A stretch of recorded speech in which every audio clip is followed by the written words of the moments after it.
오늘 말씀의 제목은 복을 붙잡은 야곱이라는 제목으로 말씀을 전하겠습니다. 복을 붙잡은 야곱. 먼저 우리 이 새해에 우리 모든 성도님들의 가정에 주님 주시는 복이 충만하시기를 진심으로 축원합니다. 아멘. 그래서 그런 마음으로 올 새해 첫 주일에 복에 대한 말씀을 전하고자 합니다. 복에 대한 말씀.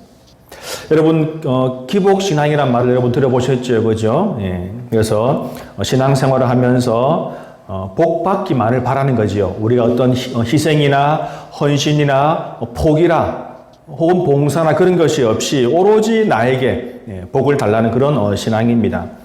사실 여러분 무조건 복을 받기만을 바라서 문제인 것이지, 사실 우리 기독교는 복의 종교입니다. 창세기 1장부터 복이란 말이 시작이 되고, 여러분 성경에 얼마나 많이 복이란 말이 나오는지 모릅니다.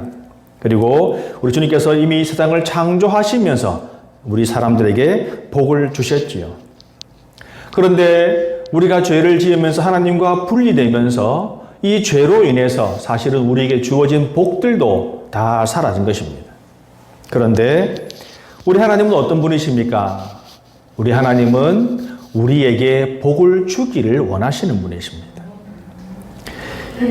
히브리서 6장 14절을 보면 이렇게 나와 있습니다. 이르시되 내가 반드시 너에게 복주고 복주며 너를 번성하게 하고 번성하게 하리라 하셨더니, 여러분 하나님의 의지는, 하나님의 뜻은 내가 반드시 너에게 복을 줄 것이다. 내가 반드시 너를 번성하게 할 것이다. 여러분 그것이 바로 하나님의 뜻이에요. 여러분 그러므로 우리 복의 근원 되신 우리 하나님, 우리 주님, 이 강력한 의지의 표현대로 주님이 우리에게 복 주시기를 원하시기 때문에 우리는 복을 받을 수가 있겠죠, 그죠? 그런데 성경을 보면은 하나님께 복을 받는, 또 하나님께서 복을 주시는 몇 가지 원리가 있습니다. 그냥 주시는 것이 아니라, 아무렇게나 누구에게 주시는 것이 아니라 복을 주시고 또 복을 받는 원리가 있는데, 오늘은 그 중에 한 가지, 바로 이 야곱의 경우를 보면서 우리도 그 복 받는 대회에 참여해서 복을 받고자 하는 것입니다. 아멘.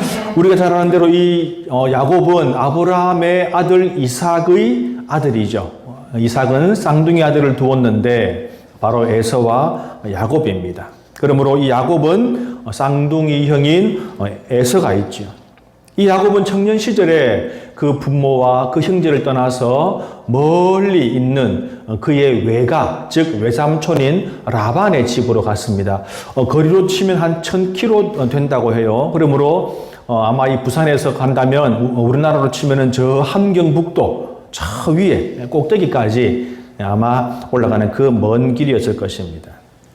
이 야곱은 홀홀단신 맨몸으로 아무것도 가지지 않고 그 라반의 집에 가서 거기서 막노동을 하면서 막일을 하면서 오랜 세월을 정말로 힘들게 보냈지요. 여러 가지 우여곡절을 겪으면서 20년 가까이 그 외삼촌의 집에서 있으면서 그는 거기서 이제 결혼도 하고 또 자녀도 낳는, 그리고 자신의 재산도 생긴 그런 자수성가한 그런 사람이지요. 그런데 그가 이제 식구들이 많아지고 또 하인들도 있고 또 재산이 많아지니까 아무것도 가지고 있지 않고 와서 그만큼 재산이 늘어나니까 이 외갓집에서 보는 눈치가 서서히 안 좋아지는 거예요.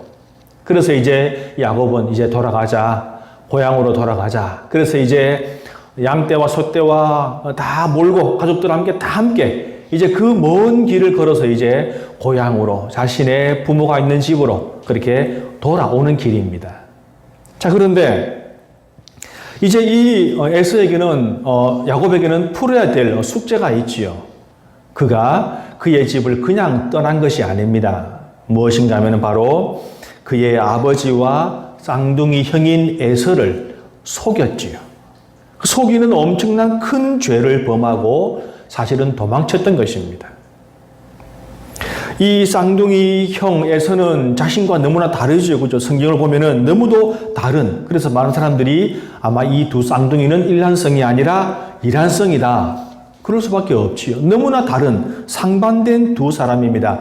이 야곱은 곱상하고 여리고 또 그리고 잔꾀가 많고 그리고 성취욕이 강한 집요한 성격인 반면에 그 형인 에서는 그렇지 않지요.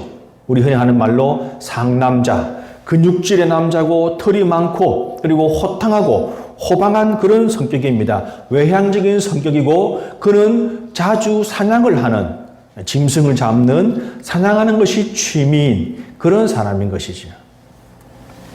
그런데 어느 날 그 아버지 이삭이 이제 앞이 보이지 않을 때 그 형에게 이야기합니다. 장남이라고. 얘야, 너 오늘 맛있는 거, 짐승을 사냥해서 그것을 요리해서 맛있는 요리를 가져오면 내가 그걸 먹고 너에게 축복할 것이다. 그렇게 말했는데 이제 그것을 그 어머니와 야곱이 듣고는 일부러 형인 척 하면서 그렇게 속여서 그 아버지의 축복을 다 받습니다. 그 아버지를 속인 것이고 그 형을 속인 것이지요. 그래서 이제 그 사실을 안 에서가 분노했습니다. 그리고 이를 갈며 말하지요. 언젠가 아버지 돌아가시면 저걸 내가 죽여버리겠다. 그렇게 결심하는 소리를 듣고 그 어머니가 서둘러 이 야곱을 멀리 피신시킵니다. 바로 그것이 이 야곱이 그 가정을 떠나게 된 그 배경이지요. 그로부터 이제 20년의 세월이 지나고 이제 야곱이 돌아옵니다. 그런데 아직 이 문제가 해결이 안 됐지요. 그 아버지는 부모니까 어떻게 잘 우리가 이야기하고 어쩌면 아버지는 이미 용서했겠죠. 그죠? 그런데 그 형이 문제입니다. 20년이 지난 뒤에 과연 형이 어떨까? 형이 자신을 용서했는지 아니면 지금도 분노하고 있는지 그것을 알 길이 없어요. 그래서 이제 돌아오는 길에 얼마간 거리를 두고 주의해야 되니까, 조심해야 되니까 얼마간 거리를 두고 하인을 에서에게 보냅니다. 그래서 그 하인이 에서에게 가서 이야기를 했겠지요. 그런데 얼마 있다가 그 하인이 허겁지겁 달려오는 겁니다. 뭐 말을 탔는지 아니면 낙타를 탔는지 모르겠지만 허겁지겁 달려와서 큰일 났습니다. 주인이시여. 내가 가서 그 형의 주인의 형이신 에서에게 지금 야곱이 우리 주인이 지금 돌아옵니다 라고 말했는데 그 형인 에서가 그 얘기를 듣더니 두 말도 하지 않고 자신들이 데리고 있던 그 군사들 400명을 모아서 전부 다 구리에 칼을 차고 달려옵니다. 큰일 났습니다. 그 400명보다 먼저 달려온 그 하인이 여러분 얼마나 장합니까? 주인에게 위급한 소식을 전하기 위해서 아마 먹지도 마시지도 않고 자지도 않고 계속 달려왔겠죠. 그죠? 여러분 그 말을 들은 야곱은 어땠을까요? 누구보다 그 에서의 성격을 아는 그 다혈질인 그 형의 성격을 잘 아는 여러분 야곱은 아마 억장이 무너졌겠지요. 여러분 그 당시에 고대에 400명의 군사라면 결코 여러분 작은 군사가 아닙니다. 웬만한 도시, 작은 도시의 그런 병력과 맞먹는 그런 군사들이죠. 야곱은 설마 했었는데 하늘이 무너졌겠죠. 창세기 32장 7절을 보면 이렇게 표현하고 있습니다. 야곱이 심히 두렵고 답답하여 심히 두렵고 답답하여서 자기와 함께한 동행자와 양과 소와 낙타를 두 떼로 나누고 거의 지금 야곱은 패닉 상태에 빠졌어요. 그래서 얼른 자기의 모든 식구와 소유를 둘로 나눕니다. 다시 말하면 둘로 나누어서 거리를 두고 이쪽을 치면 이쪽은 안 도망칠 수 있겠나. 그가 할 수 있는 최선의 방법을 다한 것이죠. 여러분 에서가 마음만 먹으면 자신쯤은 아무것도 아닙니다. 자신을 죽이고 자신의 처들과 그리고 자식들을 다 죽일 수 있는 거예요. 물론 자신의 모든 재물은 형의 것이 되겠지요. 그런데 군사 400명을 몰고 달려온다고 하는 것을 보니까 이미 마음먹은 것입니다. 이 야곱의 인생이 참 고달프고 그렇게 힘들고 어려운 상황이었지만 이런 절체절명의 순간은 지금까지 없었지요. 자, 여러분 이런 상황 속에서 야곱은 어떻게 했을까요? 그의 모든 소유를 두 떼로 이렇게 나누어서 숨기는 전략, 그것만 한 것이 아니라 이런 상황에서 야곱은 성경을 보니까요, 기도를 합니다. 내 조부, 내 할아버지 아브라함의 하나님, 내 아버지 이삭의 하나님, 내 형 에서로부터 저를 좀 지켜주십시오. 이렇게 길게 기도를 하고 있죠. 여러분, 어려운 순간에 기도하고 있지요. 비록 간교하고 속이기를 잘하고 비열하게까지 한 야곱이지만 여러분, 그의 장점은 하나님을 기억하고 하나님께 기도했다는 것입니다. 하나님은요, 그 사람이 어떤 사람이든지 그것을 보는 것이 아닙니다. 오랜만에 하나님께 기도하려고 하니까 왠지 찔리고, 교회도 잘 나가지 않는데 기도하려고 하니까 마음에 양심이 걸려서 기도하지 않는다는 사람도 보았습니다. 여러분, 그렇지 않지요. 하나님은 어떤 사람이든지 하나님 앞에 나와서 기도하는 사람의 기도는 다 들으십니다. 아멘. 그래서 야곱은 여러분, 비록 간교하지만 그는 현명한 사람이고 지혜로운 사람이지요. 성도 여러분, 우리는 생각합니다. 누구나 어려움을 당하면 기도하지 않을까? 아니요. 안 그렇더라고요. 어려움을 당했는데, 분명히 고난 중에 있는데 기도하지 않더라고요. 여러분, 우리는 모두가 다 당연히 어려우면 기도하겠지라고 생각하지만 그렇지 않은 사람도 여러분 있다는 것입니다. 자, 그런데 보십시오, 여러분. 하나님은 과연 우리들에게 무엇을 원하실까요? 하나님의 기대와 약속은 여러분 어떤 것일까요? 시편 50편 15절을 보면 이렇게 나와 있습니다. 우리가 잘 아는 말씀이지요. 환난 날에 나를 부르라. 내가 너를 건지리라. 우리 한번 따라해 볼까요? 환난 날에 나를 부르라. 내가 너를 건지리라. 여러분, 하나님은 어려움 당했을 때에 나를 부르라는 것입니다. 그것이 하나님의 뜻이고 하나님이 기대하고 있으며 하나님의 약속인 것이지요. 그러면 내가 너를 건지겠다, 이렇게 약속하셨는데 왜 우리는 기도하지 않을까요? 왜 우리는 하나님께 나가지 않습니까? 여러분, 하나님은 하나님을 부르기를 그렇게 기다리지만 정작 하나님을 부르지 않는 사람들이 많다는 것입니다. 무엇입니까? 도와주고 싶은데, 도와줄 수 있는데 도움을 요청하지 않는 것이죠. 우리 성도 여러분, 올 한 해도 우리가 살아가면서 큰 일, 작은 일, 많은 일을 겪겠지요? 그럴 때 정말 절대절명의 위급한 상황을 혹은 맞을 때에 여러분, 우리 하나님을 찾으시기 바랍니다. 아멘. 하나님께 기도하시기 바랍니다. 아멘. 그리고 그 하나님의 구원의 손길을 한번 경험해 보십시오. 아멘. 얼마나 하나님께 감사할 수 있는지, 정말로 우리가 하나님을 믿고 섬김이 이렇게 다행이고 이렇게 감사한 일인 줄 믿고 체험하는 우리 모두가 되기를 축원합니다. 아멘. 자, 야곱은 이렇게 하나님께 기도를 한 이후에도 그 두렵고 떨리는 마음이 사라지지 않지요. 여러분, 형님은 군사를 거느리고 달려옵니다. 자기는 피할 수도 없어요. 형님이 오면 자기는 죽습니다. 애초에 이렇게 자기의 모든 식구들과 재산을 두 개로 구별해 놓은 이후에 자기가 할 수 있는 것이 무엇인가 열심히 머리를 짜냈겠지요. 어쩌면 형님의 저 분노를 가라앉힐까? 그래서 생각한 것이 바로 무엇인지 아십니까? 형님의 분노를 잠재우기 위한 감동 대작전. 그래서 형에게 줄 예물을 좋은 것으로 준비합니다. 예물을 보면 암염소 200마리, 수렴소 20마리, 암양 200, 수량이 20, 젖나는 낙타 30과 그 새끼, 황소 10마리, 암낙이 20마리와 그 새끼 낙이 10마리.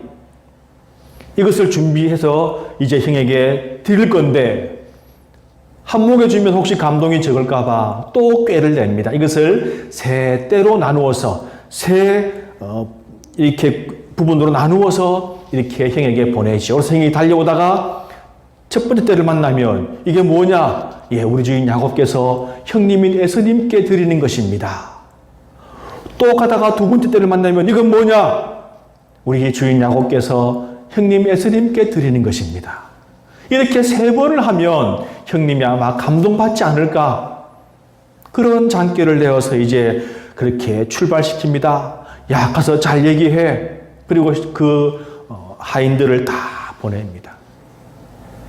그리고 이제 날이 저물어 밤이 되었는데 이 앞서간 사람들, 이 보낸 예물에서 아무런 연락이 없지요. 뭐 지금처럼 휴대폰이 있어서 다 됐습니다. 뭐 그렇게 연락이 오겠습니까? 연락도 없고 해는 지고 밤이 되었는데 야곱이 과연 잠이 오겠습니까?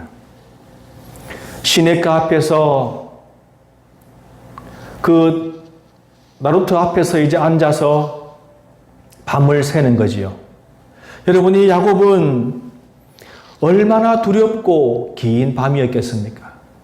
언제 형님이 들이닥쳐서 자신을 죽일지 모르는데 여러분 잠이 오겠습니까? 금방이라도 형님이 들이닥칠 것 같지요. 그래서 여러분 두려워서 견딜 수가 없지요. 자신은 고사하고 자신들의 가족들, 그 자녀들 어떻게 하겠습니까? 그래서 그 밤에 야곱은 잠을 이루지 못하고 식구들을 다 깨웁니다. 안 되겠다. 이 시내를 이걸 건너자. 다 건너서 가라. 그래서 모든 소유와 식구들을 다 강 건너 보내고 자신만 이쪽에 남아 있는 거예요. 여러분, 왜 자신만 남았을까요? 이것을 아무리 좋게 보아도 사실은 그렇게 좋게 볼 수가 없는 것입니다. 그는 본능적으로 뒤로 빠진 거예요. 여러분, 그것이 야곱의 한계입니다. 타고난 기질이 그런 거예요. 자기라도 좀 어떻게 살아볼까 하는 그런 마음이 아니겠습니까? 혼자 남은 야곱, 아마 여러분 그가 가족들과 함께 있을 때보다 더 두렵고 떨리고 힘든 시간이 아니었을까요? 그 흘러가는 강물을 바라보면서 험한 생각이 다 들면서 홀로 보내고 있었습니다. 그는 아무것도 할 수 없었고 아무도 자기 주위에 없었지요. 여러분, 누구를 의지할 수 있는, 하소연이라도 할 수 있는 그런 사람도 한 명 없었던 것입니다. 그런데 바로 그때, 그럴 때, 아무것도 할 수 없고 아무도 내 주위에 없을 때, 그때 하나님께서 하나님의 사자를 야곱에게 보내신 것이지요. 아무도 없지만, 아무것도 할 수 없지만 우리 하나님은 우리를 기억하고 계시는 것입니다. 아멘.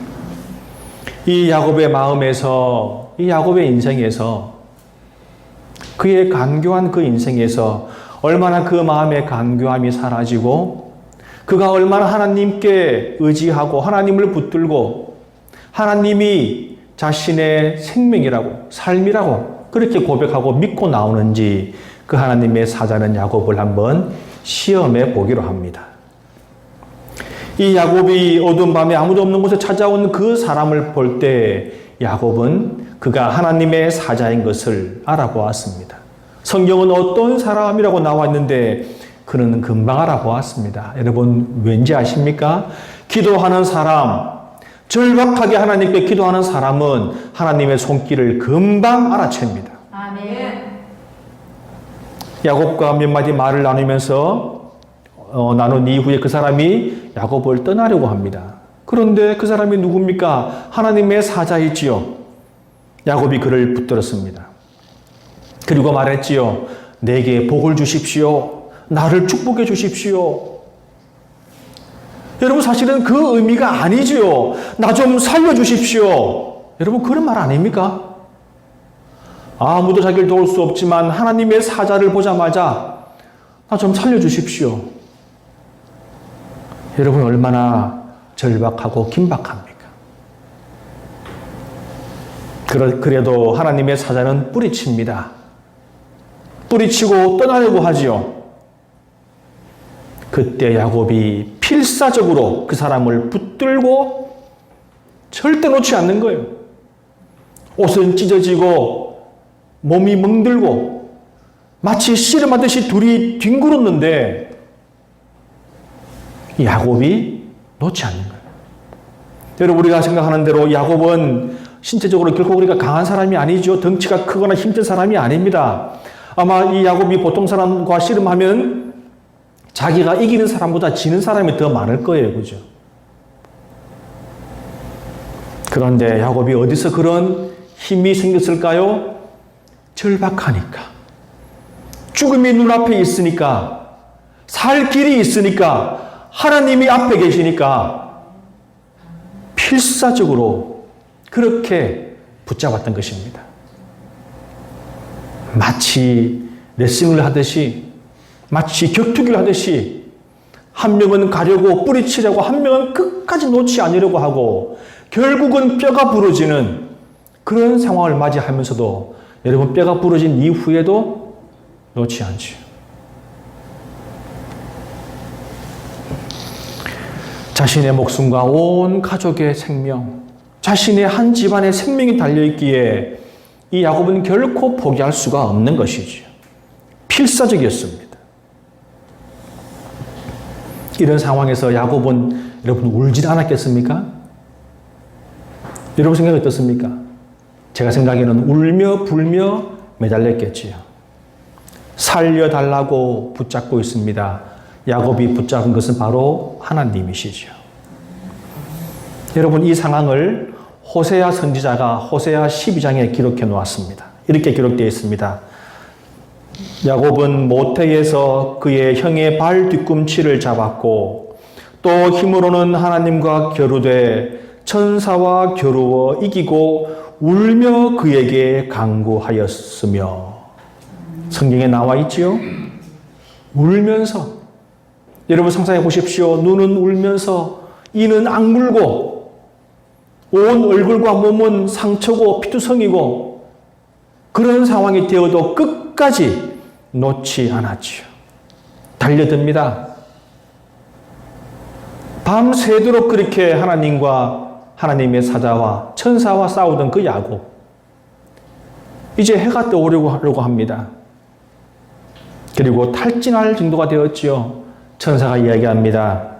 이제 날이 새려고 하니까 나 좀 가게 해도 내 갈게 이제. 나 갈란다. 야곱이 말합니다. 당신이 내게 축복하지 아니하면 가게 하지 아니하겠나이다. 이 말이 무슨 말입니까? 당신이 내게 축복하지 아니하면 못 갑니다. 한마디로 못 간다는 거예요. 나는 꼭 축복받아야겠습니다. 살 길은 하나님뿐이라는 것을 알기 때문에 야곱이 그렇게 처절하게 붙잡는 것이지요. 하나님은 이제 그제야 아셨지요. 이 야곱에게서 자기의 잔꾀, 간교함 이것이 다 빠지고 자기의 지혜를 의지하고 자기의 의지가 다인 줄 알고 그렇게 살던 야곱이 이제 그런 것이 사라지고 하나님만 의지하고 하나님만 바라보는 그런 마음. 하나님의 축복이 아니면 살 수 없다. 그런 마음. 그런 마음만이 가득한 것을 이제 그는 알았습니다. 그래서 그제서야 하나님의 천사가 야곱을 이렇게 다시 주목하여 바라봅니다. 그리고 야곱을 축복하지요. 하나님이 그에게 복을 부어줍니다. 여러분 그런데 그 내용을 한번 잘 들어보십시오. 하나님의 천사가 야곱에게 묻습니다. 너의 이름이 무엇이냐? 여러분 그런데 그 천사가 야곱의 이름을 몰라서 물었겠습니까? 야곱은 자신의 이름을 이야기할 것입니다. 그러면서 자신의 이름 속에 들어있는 자신의 인생을 돌아보겠지요. 여러분 그 이름의 뜻이 무엇입니까? 야곱이 발 뒤꿈치를 잡았다. 이 야곱이라는 말 이름 자체가 발 뒤꿈치를 잡은 자 그런 뜻입니다. 이 야곱도 자기의 이름의 뜻을 알겠지요. 정말 야곱은 그 이름대로 평생을 남의 뒤꿈치만 잡으며 살아왔던 사람 아닙니까? 어릴 적에는 태어날 때부터 형의 발 뒤꿈치를 잡고 못 나간다, 내가 먼저 나갈 거다 하고 그렇게 태어났던 사람이 결국 아버지의 발 뒤꿈치를 잡고 형님의 발 뒤꿈치를 잡고 삼촌 라반의 발 뒤꿈치를 잡다가 자신도 역시 삼촌에게부터 발 뒤꿈치를 잡히며 그렇게 살아온 인생. 그로 인해서 도망치듯 그 외가를 탈출해서 고향으로 돌아오는데 이제 그 앞에 형님이 칼을 빼들고 그를 죽이려고 서 있는 그런 상황. 자신의 이름을 말하며 야곱은 아마 대성통곡을 했을지도 모릅니다. 여러분, 그런 인생, 그런 자신의 삶. 그러자 천사가 이야기하죠. 천사가 축복합니다. 내 이름을 다시는 야곱이라 하지 마라. 다시는 야곱이라 하지 마라. 이제부터 너는 이스라엘이다. 이렇게 말씀하십니다. 이 이스라엘의 뜻은 무엇입니까? 하나님과 겨루어 이겼다. 하나님이 보낸 사자를 그가 힘으로 뼈가 부러져도 덤벼들어서 이겼다는 것입니다. 여러분, 다시 말하면 그의 믿음과 간절함에 감동하신 하나님이 그에게 져주시고 인정하셨다. 한마디로 하나님의 백성이다. 그런 이야기지요. 아멘. 여러분, 발 뒤꿈치를 잡는 자에서 하나님의 백성으로 바뀌었지요. 그의 인생이 바뀌었습니다. 남의 발 뒤꿈치를 붙잡던 야곱이 하나님을 붙잡아서 그의 인생이 바뀌었던 것입니다. 엄청난 복이지요. 여러분, 우리도 다 이름이 있습니다. 그죠? 저도 이름이 쇠북종자의 발글철. 어떻게 결합해야 될지 모르지만 아무튼 우리 부모님께서, 우리 할아버지께서 좋은 의미로 지어주셨겠지요. 그런데 그 이름이 내게 중요한 것이 아니라 너는 이제부터 그리스도인이다 해주신 바로 그것이, 그 이름이 저에게는 더 소중하겠지요. 아멘. 여러분, 지금 하나님이 주신 복은 무엇입니까? 여러분, 이것이 하나님의 복입니다. 당장 이 위기를 벗어나게 해줄게. 내가 가서 에서에게 잘 말해줄게. 그런 수준이 아니죠, 여러분. 하나님이 인정한 사람, 하나님이 감동한 사람, 하나님의 백성, 즉 그의 인생을 바꾸어 주셨는데 여러분, 그것이 바로 진정한 축복인 것입니다. 아멘. 여러분, 우리 모두, 여러분, 어떤 사람이라도 간절한 기도 몇 가지는 가지고 살아가지 않습니까? 주여. 자신을 위한 기도나 혹은 자신의 가족을 위한 기도나 혹은 자기의 자녀들을 위한 기도, 아니면 그 누군가를 위한 기도, 아니면 그 어떤 상황에 대한 기도. 여러분, 기도의 제목들 다 가지고 살아가십니다. 여러분, 기도의 제목이 없다면, 여러분, 대단히 죄송하지만 그런 기도의 제목이 없다면, 간절한 제목이 없다면 아무 생각 없이 살아가거나 혹은 기도하지 않는 사람이거나 아니면 비신앙적으로 살아간다는 말입니다. 여러분, 한번 생각해 보시기 바랍니다. 나는 어떤 기도의 제목을 가지고 얼마나 간절히 기도했는가? 여러분, 제가 보기에는 정말로 진심을 다해서 간절하게 기도해야 되는데 기도를 안 하더라고요. 아니면 별로 그냥 대충 시답지 않게 그냥 기도를 하는 것을 보았습니다. 여러분, 우리는 언제 이렇게 간절히 기도해 보았습니까? 여러분, 무엇을 가지고 그렇게 기도해 보았습니까? 정말 내 주위에는, 내 삶에는 그렇게 간절히 기도할 만한 것이 없습니까?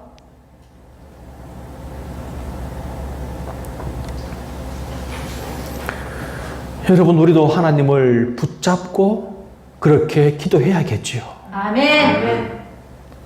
우리는 하나님으로부터 복을 원하면서도 무엇인가 소원하면서도 이 야곱처럼 이렇게 간절히 기도하지 않았습니다. 간절함이 있는 곳에 하나님의 은혜가 있을 것이고 아멘. 간절함이 큰 만큼 하나님의 은혜도 클 줄 믿습니다. 아멘. 여러분, 힘들고 어려운 기도의 제목 있으십니까? 혹은 혼자 고민하는 어두운 밤 속에 살아가십니까?